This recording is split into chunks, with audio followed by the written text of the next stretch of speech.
Allah sarki Niger. Allah sarki Niger mutanen kirki. Allah sarki Niger. Allah ya ƙara danƙon zumunci tsakaninmu da ku. Kar Allah ya ba ma makiya dama su shigo su raba mu da ku ƴan Niger. Ina so a mun sharing din bidiyon nan dan Allah, ina son bidiyon nan yafi kowanne sharing a cikin bidiyoyi na. Dan Allah a taimaka a mun sharing din bidiyon nan. Saboda wani darasi ne ya faru a bidiyon nan. Shugaban ƙasar Niger, Abdurrahman Babachani, ya fito ya ƙara gaya ma Amurka cewa ba za su taɓa zira ido su ga Amurka ta kai ma Najeriya hari ba. Sun ce ba za su taɓa yadda wani makami ya wuce ta sararin samaniya sai dare cikin Najeriya ba tare da sun kakkaɓo shi daga sama ba. Sun ce duk wani hari da Amerika za ta kawo cikin Najeriya ba su yadda amfani da sararin samaniyansa a kawo ma Najeriya hari ba, kuma idan aka harbo din ba za su bari wannan makamin ya ƙetare sararin samaniyar Nijar ba, za su harbo shi tun daga Nijar kafin shigo cikin Najeriya. Allah sarki Babachani, muna godiya Babachani, muna godiya. Ya ƙara cewa kuma ba za su taɓa yadda Amurka ta kai ma ta taɓa ƴan uwansu Najeriya ba. Muddin Amurka ta ce za su taɓa ƴan uwanta Najeriya, za ta shiga cikin wannan faɗan, dan ita ma za ta kai ma Najeriya hari, za ta shiga ma Najeriya faɗa. Za ta kai ma Amurka hari in har Amurka ta ce za ta taɓa Najeriya. Niger ta ce ba za ta zira ido ta ga Amurka ta taɓa Najeriya ba. Wannan shine muke tabbata muku da cewa lokaci ne da ya kamata Afirka su haɗa kansu. Ba lokaci bane da za su bari tura sa rarraba kansu, saboda duk yanda tura suka yi amfani da kai domin su farmaka dan uwanka dan Afirka ko su farmaka wata ƙasa a cikin Afirka, wallahi tallahi suna gama da wannan ƙasan za su dawo kanka ne. Ina lokacin da France da ƙasar Amurka suka haɗa kai suke so su ziga Najeriya, ko suke so su haɗa kai su ziga a je a yi faɗa da Niger. Kun tuna da wannan lokuta din? Kun tuna da wannan lokutan?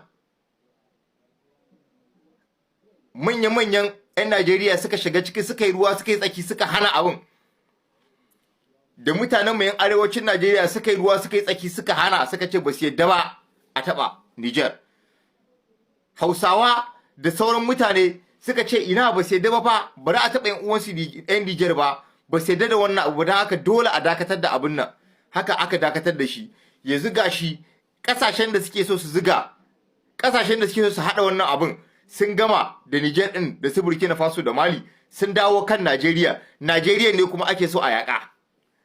To inda a ce an hada wannan fadan tsakanin Najeriya, ko in ce an hada wannan fadan tsakanin kasashen ECOWAS da kuma kasar Najeriya da kasashen Niger, inda a ce an hada wa'annan rigingimin, an gama faɗan nan, to yanzu kuma waye zai zo ya ƙara shigan ma Najeriya wannan faɗan?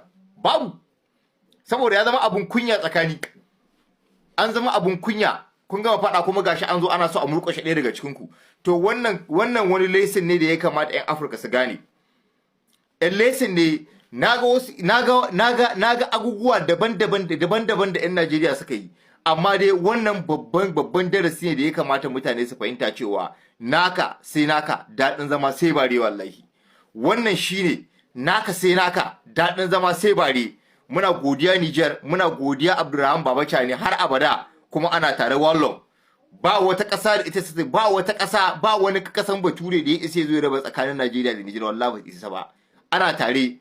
Najeriya dai tana nan tare da ita da Niger har abada, ba za a rabu ba. Tare a gansu kuma tare za a bar su. Muna godiya Chani da wannan shiga ma Najeriya fa'a da kuka gane maku ƙara yi karo na biyu a duniya. Kun shiga ma Najeriya fa'a lokacin Biafra, kuma yanzu din ma kuna kokarin ku ƙara shiga ma da, ko in ce kun ma shiga. Mun gode da wannan taimako da kuka yi mana. Jama'a partager la vidéo directement. Ya shiga Najeriya wannan bidiyon dan Allah jama'a akwai partage. A nuna musu cewa ɗan halacci ke halacci, ɗan mutunci ke mutunci, ɗan girma sai dai gidan girma. Yau gaman General Mesele Darme, Marrasfe, Baba General Abdurrahman Chani, ya to ya ce baya taɓa yarda yau Amerika ta halbo makami ya ƙetar sararin samaniyar Nijar ya faɗa cikin arewacin Najeriya. Kai, Allahu Akbar. Baba Allah ya ƙara muku lahiya. hukuma ta CNSP ƙasa ta mu Niger ubangiji Allah ya tsare ta Allah ya kare ta Allah ya shirya mu Allah ya hada kawunan mu Allah ya hana mu cece kuce da juna Allah ka hana mu cin amana tun daga mayyan mu har kananan mu ya rabbus samawati wa rabbul ardi yau man general Mesele Darme Abdurrahman Chani ya ce jamen abinda ne bai taba yiwa a cikin America ta harbo makami ya ketare sararin samaniyar Niger ya zo bige ya arewacin Najeriya da Allah ku diba ku gani amma adami suka yi mayya sun zagi Chani cikin Najeriya yara sun zagi Chani cikin Najeriya sun soki mulkin yau gashi demokradiyya ta kasa yi musu amfanin komi gashi daular Trump shugaban kasar America ya ce zai kama Najeriya hari gaba ɗaya hankalinsu ya tashi gaba ɗaya hankalinsu ya girgiza kakkumanta ɗa da mantuwa shege ne ɗa da mantuwa shege ne nan ba inda aka haihuwa kulla kamar cikin ofishi na falan Najeriya Bola Ahmed Tinubu Christopher Musa